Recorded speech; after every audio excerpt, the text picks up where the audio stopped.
Hello everyone. Ano ba ang mga sunod-sunod na mga permits na kailangan nating i-secure sa DNR Environmental Management Bureau? Meron tayo ditong simpleng flow diagram at pwede maging basehan natin ito at cycle lang din naman po ito. Ngayon, ano ba ang common requirement sa isang project? Well, sa isang project, either masasubject siya sa environmental compliance certificate. Ibig sabihin yung kanyang yung kanyang project ay under Section 4 of PD 1586 na kailangan merong ACC. Or yung other projects as exemplified in Section 5 na hindi siya covered ng environmental impact assessment. So hindi na rin siya required mag-secure ng ECC. Ang tawag naman doon ay Certificate of Non-Coverage. So ang isang project, halimbawa meron isang ah, hospital, kailangan ng ECC yon. O halimbawa meron isang rural health unit, hindi kailangan ng ECC yon, kailangan lang ng CNC. So, diyan tayo magsisimula. Now, ang project mo ba ay merong ACC? Kung ang sagot natin ay yes, then kailangan meron kang compliance sa mga condition ng ECC. Pag binasa mo ang ECC mo, marami po yung condition. Among many conditions na naka-indicate sa ECC ay dapat meron kang environmental unit at accredited ng EMB. So ang ina-accredit naman ay yung pollution control officer ng isang project. So dapat meron kang PCO accreditation at among many conditions pa doon sa ECC dapat kinukomply mo yon. Sino yung magsisiguro na nakukomply yung mga condition ng ECC? Yung isang accredited PCO. Ano po? Now, kapag ikaw ay merong ECC, hindi pa tapos yung gagawin mo. Hindi pa, meron ka pang mga kailangang i-comply. Isa sa mga condition din ng ECC ay yung mag-comply ka sa mga requirements ng major environmental laws gaya ng Clean Water Act, gagaya ng Clean Air Act, kagaya din po ng Toxic Substances, Hazardous and Nuclear Waste Control Act. At yung mga batas na yon, yung sinabi natin, yung RA 9275, yung ating RA 8749, at yung ating RA 6969, may mga corresponding requirements yan. So isa dyan, ito sa RA 9275, itong ating discharge permit. So, meron ka bang wastewater discharge? If your answer is yes, kailangan mo meron kang kunin na discharge permit. Pangalawa, meron ka bang air pollution source installation or equipment? At syempre, may emission. Gaya ng genset, may emission yan. Gaya ng mga boiler, furnace.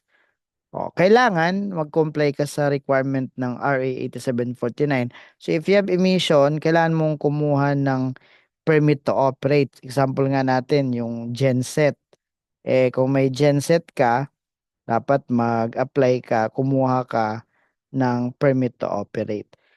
Sa discharge permit, kung meron kang septic tank, kung meron kang WWTP, o meron kang oil in grease interceptor, kung meron ka niyan, kailangan mong kuhanan yan ng discharge permit. Okay? Sa permit to operate, Kung meron ka ngang example, yung ating generator set, kailangan mong ikuha yan ng permit to operate, lalong-lalo yung 16 kilowatts and above. Tayo, kung meron naman tayong mga nag-generate na hazardous waste, halimbawa, yung ating mga empty paint containers, yung ating mga used oil, marami yan. So kung kayo ay or tayo ay merong nag-generate na hazardous waste, kailangan natin magkaroon ng DNR ID number. So once na makakuha ka nitong discharge permit or permit to operate or DNR ID number, ang tawag natin dyan ay Hazardous Waste Generator Registration Certificate showing the DNR ID number.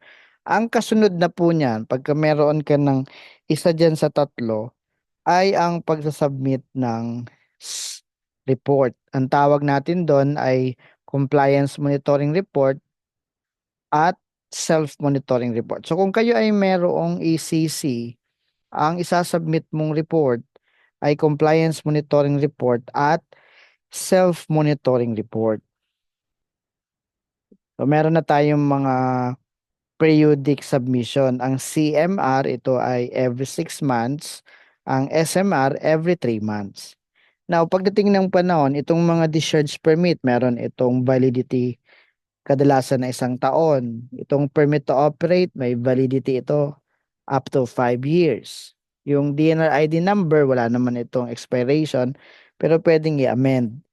So, itong mga permits na to, ang kasunod nito ay i-renew mo ngayon siya kapag mag-expire na. 30 days before expiration, kailangan ma-renew po yan. And then, cycle na.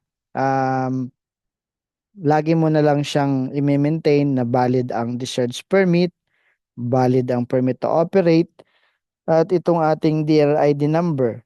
Meron tayong mga proper disposal na ng hazardous waste. At yung ating mga reports, periodic na lang din ang submission. Every 6 months for CMR and then every 3 months for SMR.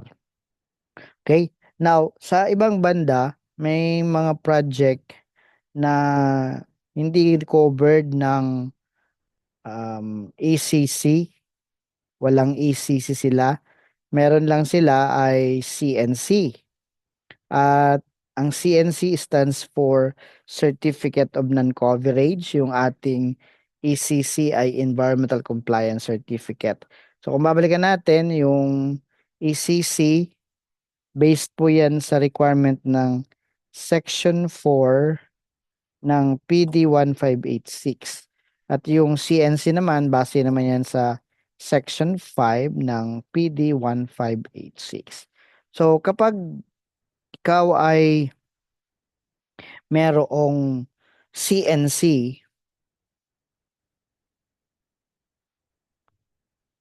ang kasunod na po ay ang pag-secure ng PCO accreditation. So kukuha ka muna ng CNC, ang kasunod ay pag-secure ng PCO accreditation.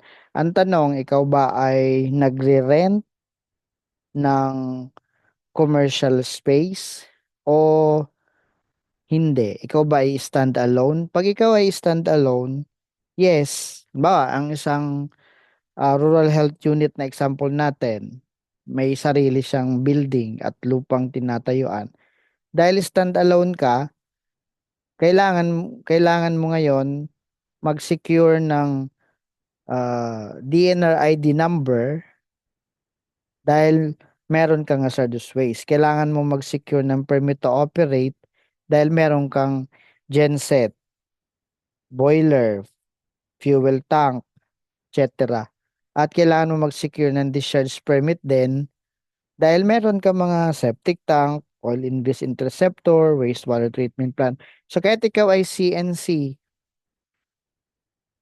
kung meron kang discharge, meron kang emission, meron kang hazardous waste generation in compliance with this major environmental laws, kailangan mo mag-secure ng mga corresponding permit. And then once na makuha mo nga ang mga permits na to, either of these three, discharge permit, permit to operate, DNR ID number, either of these three, pagka meron ka diyang nakuha, ikaw ay magsasubmit ng SMR every 3 months. So yung CNC holder, ang sinasubmit niya lang ay SMR.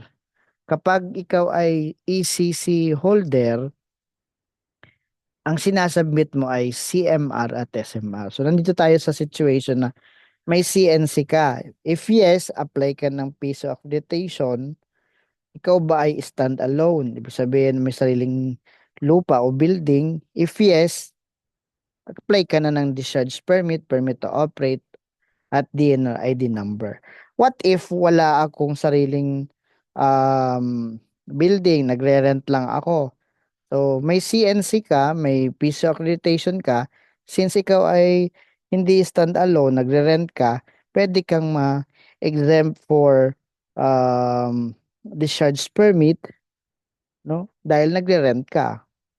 Pwede kang ma-exempt for permit to operate dahil wala ka naman sariling genset dyan, nagre-rent ka eh. Yung owner, lessor, operator ang mag-a-apply ng mga permits na yan. Magsasubmit ka lamang ng self-monitoring report. Dahil ikaw ay may CNC at ikaw ay accredited PCO na, you need to submit now your self-monitoring report every 3 months. So that is the simple flow ng ating mga requirements sa DNR. Nagsisimula lang ito sa kung ikaw ba ay may ECC or CNC. So kapag wala ka pang ECC or CNC, check natin yan na ah, sa ating mga records. Kung wala, apply tayo ng ECC at CNC. Mag-apply tayo ng discharge permit in compliance with RA 9275. Mag-apply tayo ng permit to operate in compliance with RA 8749. At mag-secure tayo ng DNR ID number in compliance with RA 6969. At kapag meron na kayong either of these three, magsasubmit na kayo ng self-monitoring report every 3 months at compliance monitoring report every 6 months, lalong-lalo kung ikaw ay may ECC or Environmental Compliance Certificate. So ano yung mga pwedeng sunod-sunod na requirement natin? Well, number one, either ECC or CNC. Yan yung una. Ano? Pangalawa na requirement natin, PCO accreditation. Okay? Yan yung ating pangalawang kukunin. At pangatlo, yung ating discharge permit. Pang-apat, yung ating permit to operate. At panglima, yung DNR ID number or Hazardous Waste Generator Registration Certificate. At pang-anim, yung pag-submit na ng ating mga report, CMR and SMR pagka ECC holder, SMR lang pag CNC ka lamang. Okay? So, I hope you have learned something here. At if you think na nakatulong sa inyo ang video na ito, please like and share this video. Thank you very much for time listening and God bless us all.